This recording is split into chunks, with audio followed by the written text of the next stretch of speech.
Hey, what's going on, guys? It's Mike for Sim Racing 604. Back today with another chat with a fellow sim racer. This time I'm talking to Joseph from the On the Grid channel. And On the Grid has been one of my favorite sim racing channels this year. Really intelligent content, really well produced, and I was happy to talk to him. We had a great chat. Super chill guy. He has good stories not only from sim racing, but also real world car experience as well. And he probably has the ultimate "it never hurts to ask" story from his time in Indianapolis. So it was a great chat. Some of my audio isn't great. I apologize about that, but certainly a very enjoyable talk, and I think you guys will enjoy it. So links are in the description to find Joseph and his channel On the Grid. And without further ado, let's get into our chat. Joseph, how are you doing? I'm doing great. Nice to see everybody. Thank you for having me on here.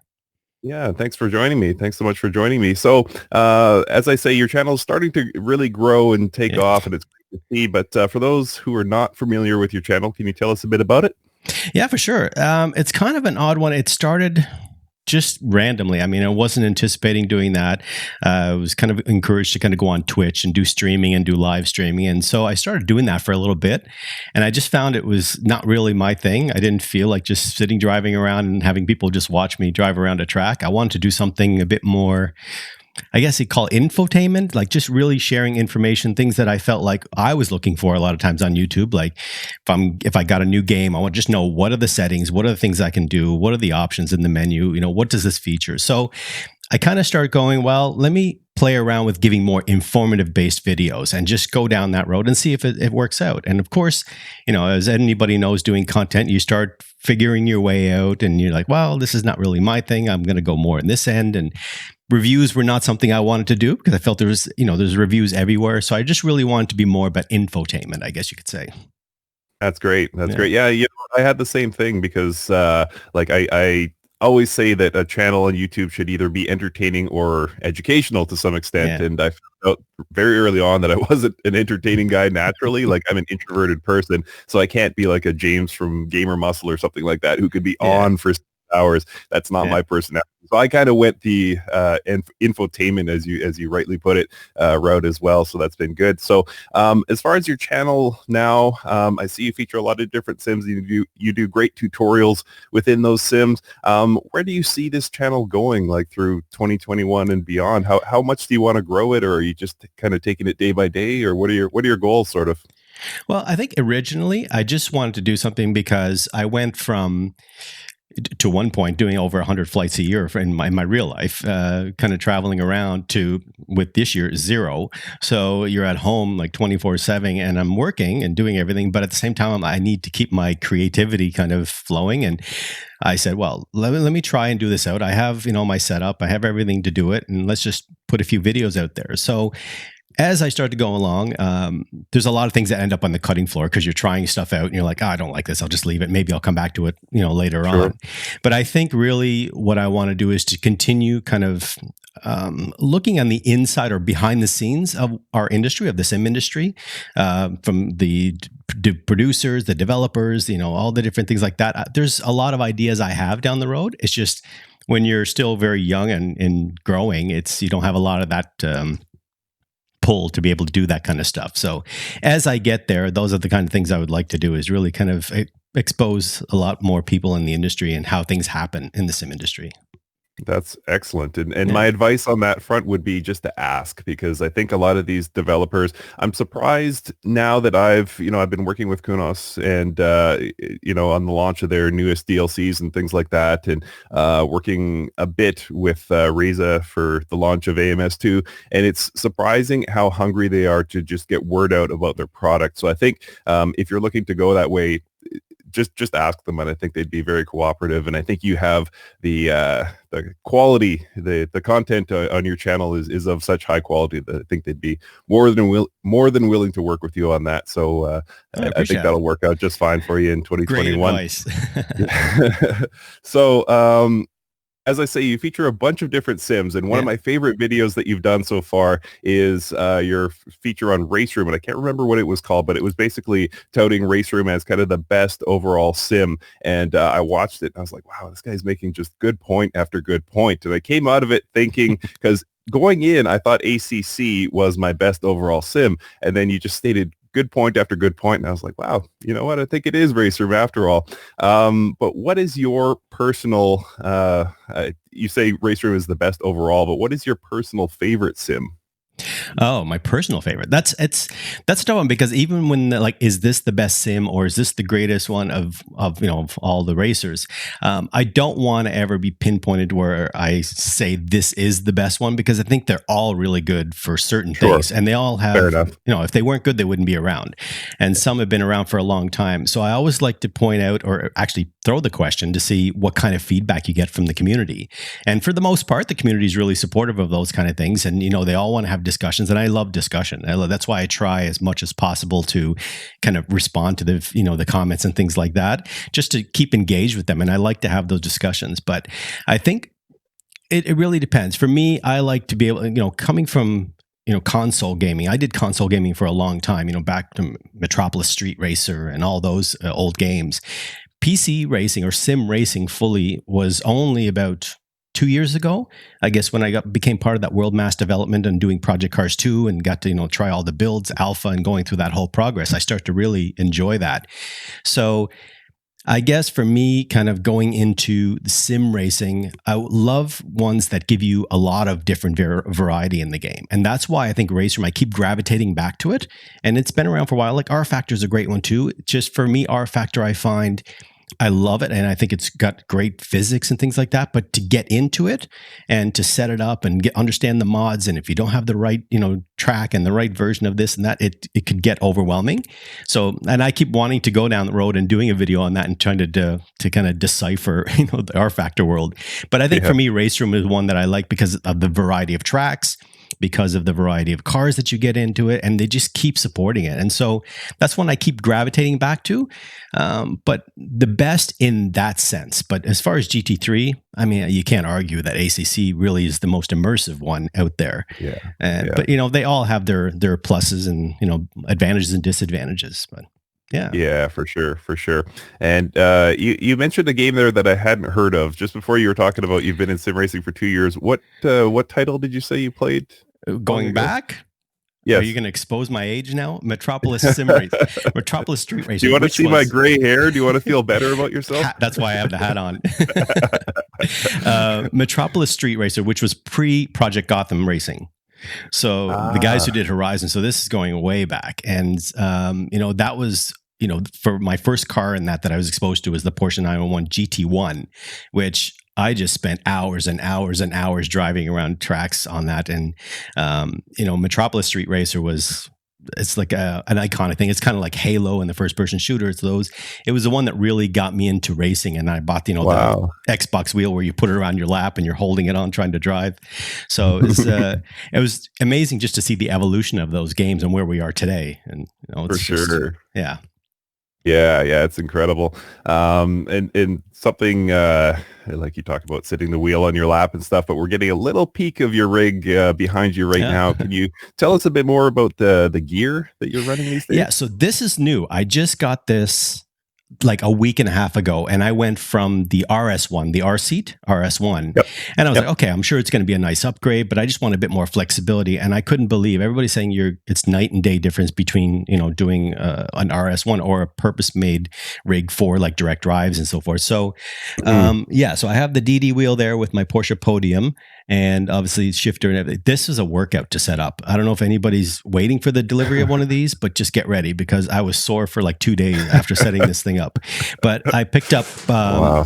my Sparco seat. So I absolutely love that. And going from an RS seat to this was really nice. So, I mean, I absolutely love this thing now. And we keep finding ways to be more and more immersive in sim racing. And, there's motion platforms and all those things. But going from like an RS seat, I mean, I was trying to actually find my original sim setup because I took a satellite dish. Remember the Bell satellite dishes? So I took the arm from Sure. that, and I took just 2 pieces of MDF and shaped it around my wheelbase and my pedals. And I had a friend made that, Yep. and it was adjustable, and I can move it back and forth. So going from that to an RS1 to a P1X, it's more and more immersive. So it's just great to see kind of how Yeah. we're evolving as far as hardware and software. Yeah, Yeah, it's remarkable.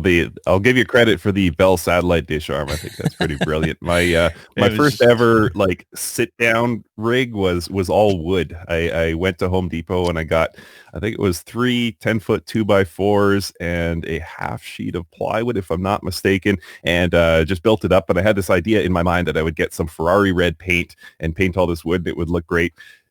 It did not look great. I think I ran it while I had this channel for about a year and didn't show it once. I was embarrassed Just by it. hiding it. And I just went to, or sorry, I didn't go to, but a friend of mine sold me his old go-karting seat and I just kind of bolted it on there. Oh, And it was nice. funny because every time I would upgrade my gear, I would have to change like the physical layout of my rig. So I would have to undo lag bolts and then add a 2x4 to raise the wheelbase up or something like that. So it was just silly, but thankfully now I've got a really cool rig that I'm proud Yeah. of, and it really can make all the difference. Like my GT track, I talk about it a lot on my channel, but it's just a cool feeling just to sit down and we're all pretending at the end of the day. We're all pretending to be race car drivers, and when you have a nice rig, it does feel cool to actually jump in and get immersed in that world. And it's kind of dorky, but sometimes I do even throw on the seat belts and make Yeah. myself feel more immersed that way. I was going to ask you as well.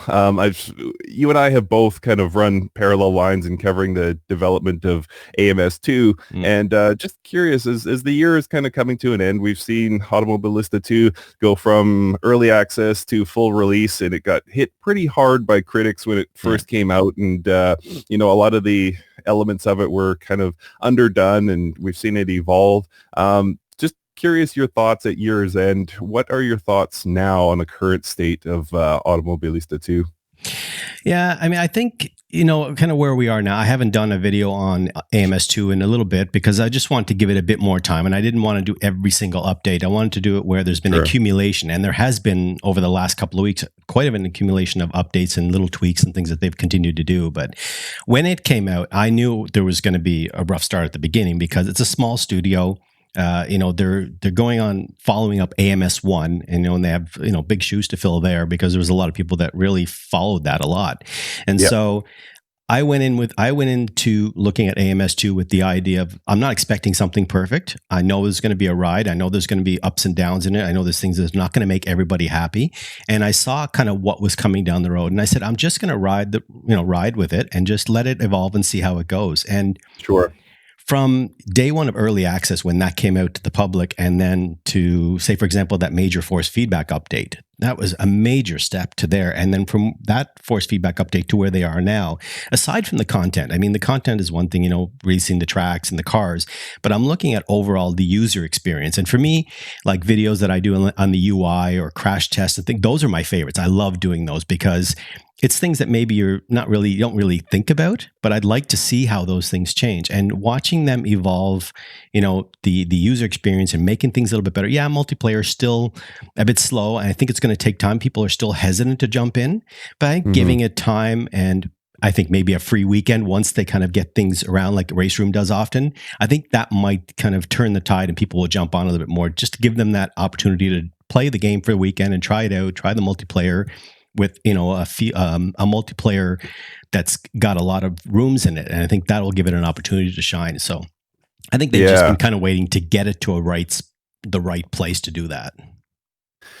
Yeah, and I really wish them all the best, and I Yeah, hope AMS2 does take off because I think there's a lot of value there. I think, as you say, like they're trying to live up to the standard that they set with AMS1, and that's a yeah, tough one because AMS1 was in so many ways a pure racing sim. The force feedback was incredible, and yeah. AI was incredible, but at the same time, it didn't look like your Forza. It didn't look like Gran Turismo. Like they just kind of said, it is what it is. DX9, live with it. This sim is going to drive tremendous. And AMS2, I would argue that they're kind of the weaknesses of AMS1 are now the strengths of AMS2, and vice versa. Like it's still, I think, trying to find those driving physics that we had in AMS1, and they're kind of having a hard time with that. But as I say, I wish them the best, because I'm on their forums quite often, and they're so interactive. They're a lesson in how a developer should interact with their supporters 100%. and fans. They really are. So definitely wish them all the best with that. But and that was a good point, though. Sorry to interrupt. That was a good point where you made about going from like the Forzas and the Gran Turismo, and you look at, like, for example, R Factor too, like completely opposite ends of the spectrum. One is for car lovers that want to see the cars, jump in and experience the car, see what it's all like, get information on it, and the other one is just, I want to drive this thing. I want to feel what it feels like to drive it. So I think it's all good to have those, the variation from A to Z. Before we had maybe one or two options. Now we have, multiple options to experience that. Yeah, that's right. And it's funny, like I was getting kind of concerned because I looked at the Steam database numbers, and I think they were at something like 230 concurrent users the other day. And that's a bit troubling, especially considering their peak was about 1,600. And I was thinking, is this already the end for it? But then I was looking back through some old files on my computer trying to free up space, and I found a graphic that I had made a video about. And in June of 2019, ACC was down to 97 concurrent users. So they also had a major dip where they were trying to find their stride, and we now see where ACC is, and it's just, the sky's the limit with that one. So as I say, I really hope Reza kind of finds their groove, and we're in that like microwave culture, right? If things are not perfect in 3 minutes, then I'll move on to the next. So it's kind of, you got to be patient a bit. And I think ACC, exactly as you said, I mean, where it is now, it's completely evolved from what it originally came out as. Yeah, that's right. So AMS2 will continue to grow through 2021. ACC, we know we're going to get the British GT pack. What are you excited about in 2021 or beyond in the world of racing sims? I would say two things. One, that they just dropped some information 2 days ago, and I wasn't expecting, because I thought it was literally kind of gone. It's GTR 3. So I'm curious to see what's going to happen with that. And honestly, I am really excited to see the next Forza Motorsport, because I love pushing the graphic boundaries and pushing what they do with that. I'm not looking for the best force feedback and all that. I'm looking for where are they going to push this as far as graphically and immersive and sound and all that, because that's really their strength. And so I'm really curious to see what that's going to look like. And of course, GT7 as well. Yeah. My only concern with the Forza, because of course we'll have it on PC, is I'm wondering if they're going to shape it around current gen graphics cards, of which are still, at the time of this recording, very hard to get. I would love to have a 6800 or a 3080, but you just can't find it anywhere. You and I are both in Canada, and I check the Canada Computers website every day, and it's just immediately sold out whenever they do get stock. So. Yeah, unless you want to pay like $3,000. Right. Yeah, exactly. Are you a real world motorsports? Anytime I can get on the track, I do. And I've gone, I'm lucky in Montreal, we have access to a lot of those things. So I've been to Tremblant, done the Formula Fords and Van Diemen's. Wow. I don't know if you've seen, I have an icon, and people have asked me about that icon. It shows me on the Indianapolis track with the stock car and an Indy car. I have an interesting story with that. I'll do it really quickly. So I was in Indianapolis.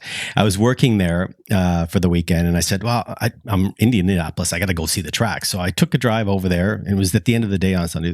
I think the restaurant was open, and there was maybe a couple of guys working on the track. So I went into the gift shop and I said, would you mind if I walk around? I'd love to just be on the track. I'm by myself. And they said, well, you can go over. There's a couple of guys working on the cars there on the track near the start line. So I said, okay. So I walked over, and the guy was sitting there, and he said, I don't even remember his name, so he won't get him in trouble.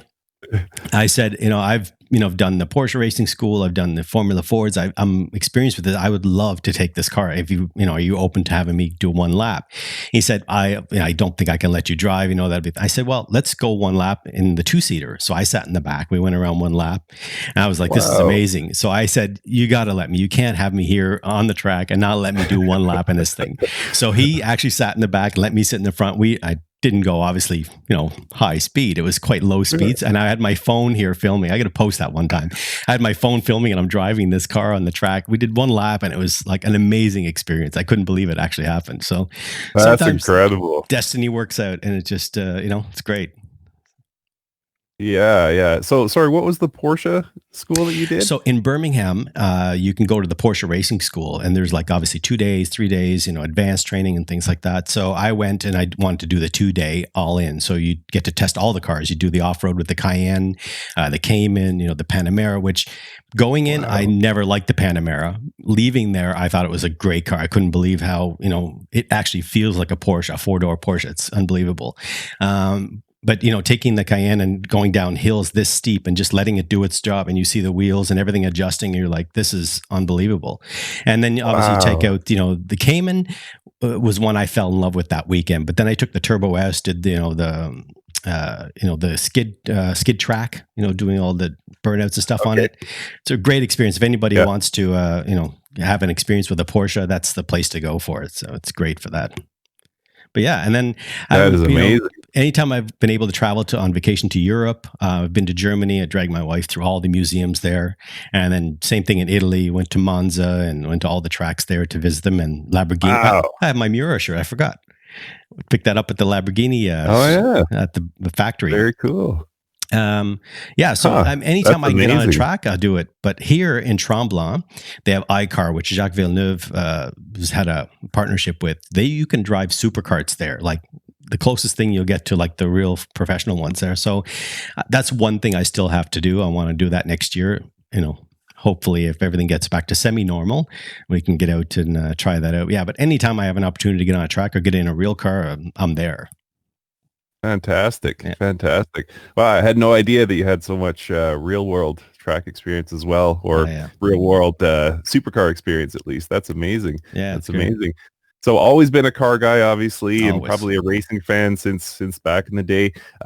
What's your like earliest best memory of racing, of your involvement in the world of racing? And I'll lead with mine Yeah, just to give you a little break from perfect. talking. But the Indy, Molson Indy, Vancouver. Used to be a stop on the IndyCar before it split into Kart and Indy circuit, and I remember going there with my dad when I was about 12 years old, I guess. So back to the early 90s. And I remember hearing the Indy cars just roaring off the buildings as we approached, and you'd be, a full kilometer away from the track, and you could hear these cars just, Yeah. just unbelievably loud, and it just kind of had this permanent effect on me, and just made me a lifelong racing fan. So yeah, that's kind of my earliest memory was seeing the Indy when I was, just about 12 years old. So, what's your earliest racing moment? I'd have to say, well, the thing is, growing up in a small, I grew up in Prince Edward Island, so completely the opposite end Okay. of you. So we didn't really Yeah. have a lot of exposure to racing. It's hockey or being in a band. That's really, you grow up when you Okay. have Yeah. those two options. So Yeah. really, racing for me came in, I'd say, late 80s. Yeah, 89 around then. And obviously, around Senna and, that. But I think for me was when I first came to Montreal and I had a friend invite me to go see the Montreal Grand Prix, and it was Jacques Villeneuve and those guys and Mika Hakkinen, and Wow. listening to those V10s, you feel it vibrate through your whole body when they come by. It was for me, it was sold. I was like lifer from there.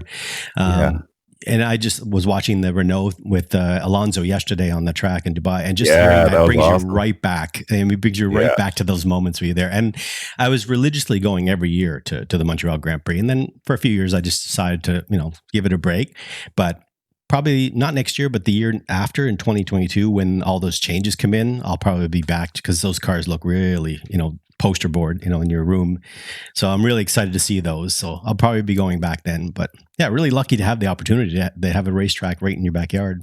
Yeah, yeah, that's great. Yeah. Yeah, talking about that Fernando Alonso lap in the R25, that was pretty awesome. Yeah. Like I'm not a current gen F1 hater. A lot of people hate on them with the turbo hybrid era, and obviously one team and one Yeah. person has been super dominant. But at the same time, the technician in me loves the engineering, loves the fact that we're Yeah. witnessing the fastest race cars in history out there. And, I'm very appreciative of that. But then you see that R25 out on track and just the noise and, everybody, all the trackside marshals Yeah. covering their ears and just nobody could take their eyes off it. There And the is racers something. too. Yeah, yeah, that's right. And there is something special to that vintage Yeah. of race cars. So yeah, very, very exciting to And he see was for throwing sure. that around too. He was not being easy on it. Yeah, yeah. I heard he was 1 second off the 107% F2 time. So it was actually slower than it Yeah. looked. But yeah, I can understand why he wouldn't want to And push talking too about your hard. technology, like the being the technician or the engineering side of things, Sure. even the fact that we look at Grosjean, that accident, and him walking away from that by himself, it just Mm. shows you. I mean, that would have never happened. Even 10 years, even 5 years ago, that would have been really still risky. Just so to see them going at those speeds into a barrier, through the barrier, and get up and walk away in out of flames it's still amazing to see that or to think about that. It really is. It really is. Yeah. And of course, we remember when the Halo came in, I guess Mm. it's 3 years ago now. And it was just so unsightly. And it was like, how are these drivers going to see Yeah. around that? And, but now it's just sort of become part of the race car. And like you say, we saw with the Grosjean crash that it's a good thing to have for Yeah. sure. For sure. Yeah. So I think we'll close this out with just a bit more of your channel. Can you tell us some of the upcoming videos, some of the things you've got sort of at the front of your mind that you want to share with your Yeah. viewers in the near future? So I just came out with the Fan Lab starter guide, and I'm going to do a part 2 of that because I know there's a lot of people like to learn more of the advanced settings on that and really how to customize it like more in depth. And then there's some stuff in the settings as far as logging and things like that. So I'll do a video on that. I do want to go back to Kartcraft because it's just been something odd about Kartcraft, and I'm trying to figure out what it is. It was really exciting at the beginning, and I was like, "Oh, this is going to be a great, probably the most immersive kart, game available." And then it just Sure. went silent. And then I'd say what June was the last real major update, I think, for that. And then there's been a few things here and there, but it's one that I want to. I'm not a kart driver, and when I did my kart video on that, people were like, "You got to stop breaking in." So I'm just like, "Okay, I'm not a kart driver. Relax." But it would be something I'd love to really learn. Learn how to get a handle on those carts. But I want to do a video on that, and then, like I said, I would like to do something on R Factor 2, and really for those people kind of overwhelmed by it, because it can be really overwhelming trying to get into R Factor setup and understanding all the things that you can do with it, mods and so forth. So Sure. yeah, definitely. But I would really still like to do content on people in the industry, and I would love to be able to have the opportunity to do some interviews and to really just get a behind the scenes on how things happen. Like, for example, with Razer, there's such a small studio, but when you're thinking, you're like, oh, this is a big company, they shouldn't have any mistakes, they should be making everything perfect. But to go in and be able to expose that and say, well, look, it's really a very small company, and a lot of them are working remotely. So there's a lot of ideas like I have, but like I said, sometimes it just ends up on the cutting floor, for lack of a better word, because you're just like, no, it just Sure. doesn't feel right, doesn't feel good. But Yeah. yeah, so those are a Yeah. few things that I'm Exactly. working on coming up. Awesome. Awesome. But I really feel the sky's the limit for your channel. I really enjoy your content. And I mean that. appreciate that. I was glad that I discovered you. And I think it's going to be a big year for you. I think you're going to really find your subscriber count growing and your viewership as well. So I appreciate it. You've been awesome, man. I just have to say thank you so much for the support, because just seeing that from you, it's really inspires me to make sure I help people out. And if the channel grows to where it grows, then I'll be able to kind of pay it forward or pay it back by doing those kind of things. So yeah, I appreciate that. Awesome. Awesome. All right. Well, thank you so much for your time, Joseph. And On the Grid is your channel. I will drop links to it in the description below. Make sure you go and subscribe to Joseph. And thank you again for your time. Thank you, everyone. Have a great weekend.